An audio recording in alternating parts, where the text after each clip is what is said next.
नमस्कार। आज एक और नई कहानी शुरू करते हैं। आज की कहानी बहुत लंबी होने वाली है, तो अपने चाय कॉफ़ी साथ में लेके रखिएगा और बच्चे अपना दूध का गिलास और आराम से, जैसे दादी के टाइम पे रात में सोते टाइम हम स्टोरी सुनते थे ना, और सोते सोते कई बार बच्चे सो भी जाते थे। हो सकता है सो जाए, लेकिन कोशिश करूँगी जल्दी हो जाए। लेकिन कहानी बहुत इंटरेस्टिंग है और सच में ये कहानी हम जब बचपन में सुनते थे ना, तो बड़ी फैंटेसी लगती थी इस टाइप की स्टोरीज़।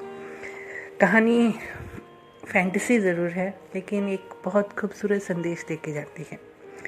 आज की कहानी का नाम है त्याग की ताकत या त्याग का फल। बहुत पुरानी बात है, किसी नगर में रविशंकर नाम का एक नवयुवक रहता था। बेचारे के माँ बाप स्वर्ग से धार चुके थे।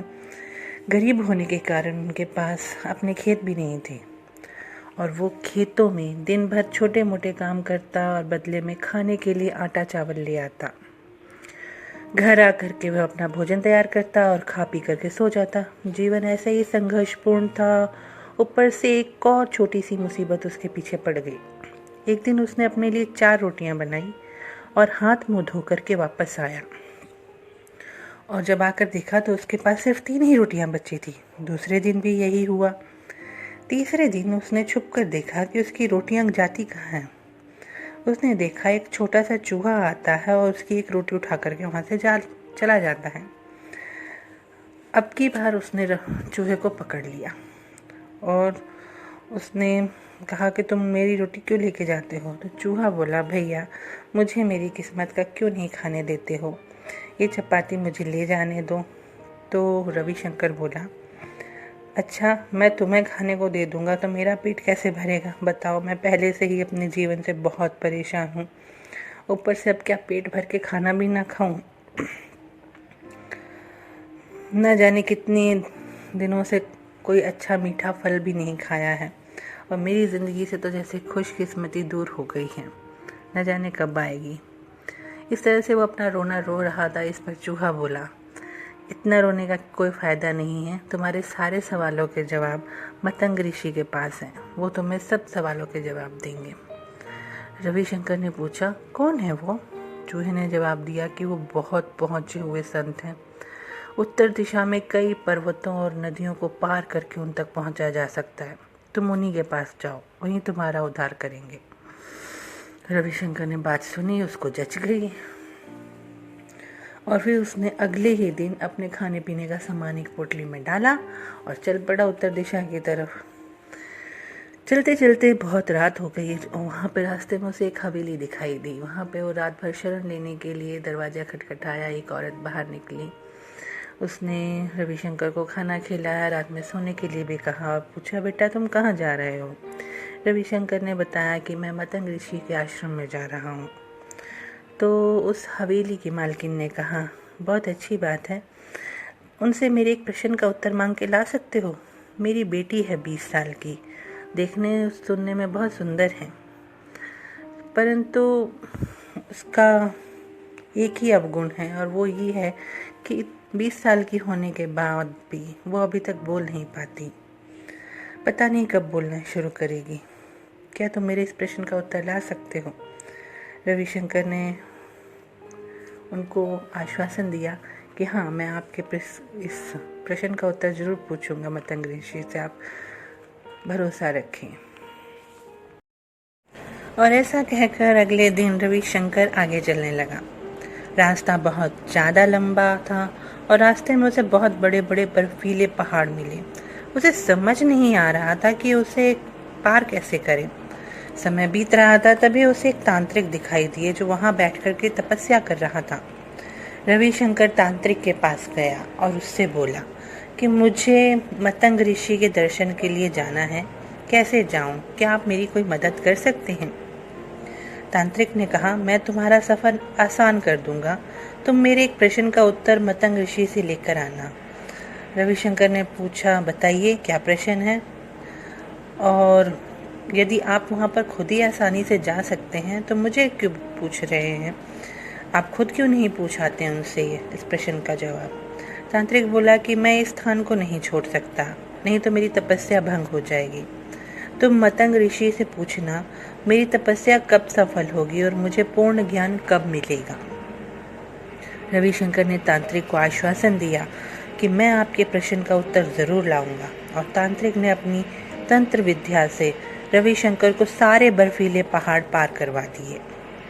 अब मतंग ऋषि के आश्रम तक पहुंचने के लिए सिर्फ एक नदी ही पार करनी थी। रविशंकर इतनी विशाल नदी को देख करके घबरा गया।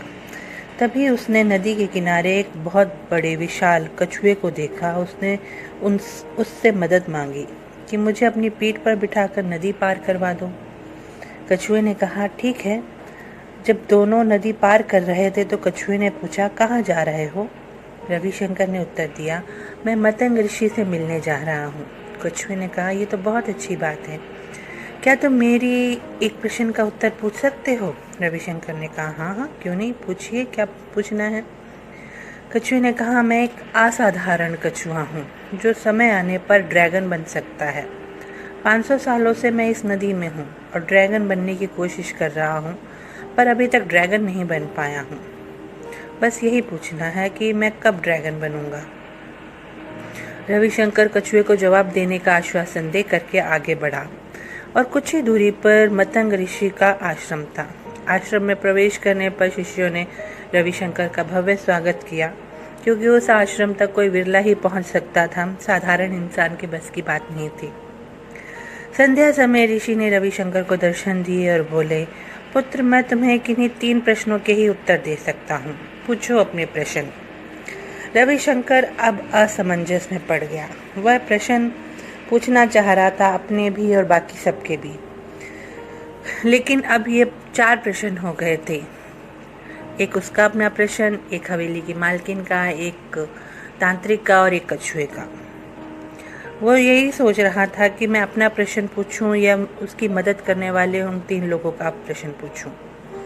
वह अपना प्रश्न पूछना चाहते हुए भी इस बात पर जोर देने लगा कि मेरी मदद उन लोगों ने मुसीबत में की थी।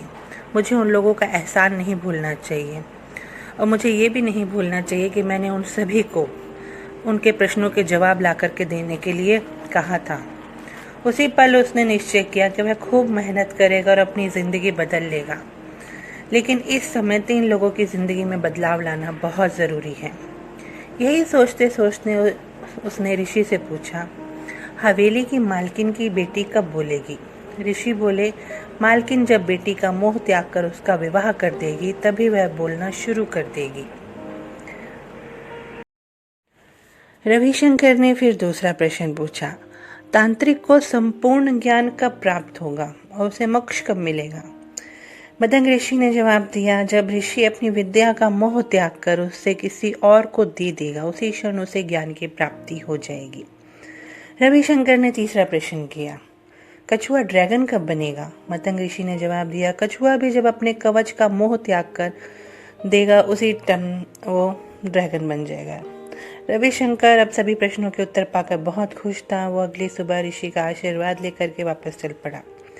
रास्ते में उसे कछुआ मिला। उसने रविशंकर को नदी पार करा दी। उसने अपने प्रश्न के बारे में पूछा तो उसने कछुए से कहा, यदि तुम अपना कवच उतार दो तो तुम अभी ड्रैगन बन जाओगे।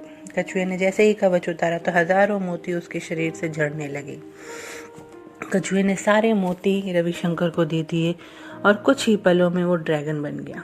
उसकी खुशी का ठिकाना ना रहा। उसने तुरंत रविशंकर को अपनी पीठ पर बिठाया और सारे बर्फीले पहाड़ पार करवा दिए। थोड़ा आगे चलने पर रविशंकर को तांत्रिक मिला। उसने ऋषि की सारी बात तांत्रिक को बता दी। तांत्रिक बोला, मैं कहाँ और किसे ढूंढने जाऊं? ऐसा करो, तुम ही मेरी सारी विद्या ले लो। और ऐसा कहकर तांत्रिक ने अपनी सारी विद्या रविशंकर को दे दी और अगले ही क्षण उसे ज्ञान की प्राप्ति की अनुभूति हुई। रविशंकर वहाँ से आगे चला। तांत्रिक विद्या से वो बहुत जल्दी ही हवेली तक पहुँच गया। मालकिन ने उसे देखते ही पूछा, क्या बताया मतंग ऋषि ने मेरी बेटी के बारे में? रविशंकर ने ऋषि की बात बता दी तो मालकिन बोली, फिर देरी किस बात की? मुझे तुमसे अच्छा दामाद कहाँ मिलेगा? और दोनों की शादी करवा दी। शादी होते ही लड़की बोलने लगी। रविशंकर अब अपनी पत्नी को लेकर के अपने गांव पहुंचा और उसने सबसे पहले उस चूहे का धन्यवाद किया और उसने अपने लिए एक शानदार हवेली बनवाई। उस हवेली में उस चूहे को रहने के लिए स्थान भी दिया। स्टोरी बहुत ही अच्छी थी, फैंटेसी वाली थी। इस कहानी से हमें क्या शिक्षा मिलती है? मैंने जो मेन चीज़ सीखी इस कहानी से वो ये कि मतंग ऋषि हर बार कहते थे कि मोह त्याग देना। हर चीज़ का अगर हम मोह त्याग देते हैं तो काफ़ी सारी चीज़ें की खुशियाँ मिल जाती हैं। कभी जीवन में हार मान चुके रविशंकर के पास आज धन दौलत परिवार सा ताकत सब कुछ हो गया, लेकिन जब उसने अपने प्रश्न का त्याग किया तभी उसको ये सारी चीज़ें मिली हैं। और खुद के बारे में सोचने से पहले उसने औरों के बारे में सोचा। कामयाबी का फार्मूला ये नहीं है कि लोग आपको क्या देते हैं, कामयाबी का फार्मूला ये है कि आपने लोगों को क्या दिया है। आपको फ्रेंड्स अच्छी लगी हो दोस्त ये स्टोरी तो अपने बच्चों के साथ बड़ी ज़रूर शेयर कीजिएगा। बहुत फैंटेसी वाली है। मिलती हूँ आपसे एक नई और कहानी के साथ, तब तक के लिए नमस्कार।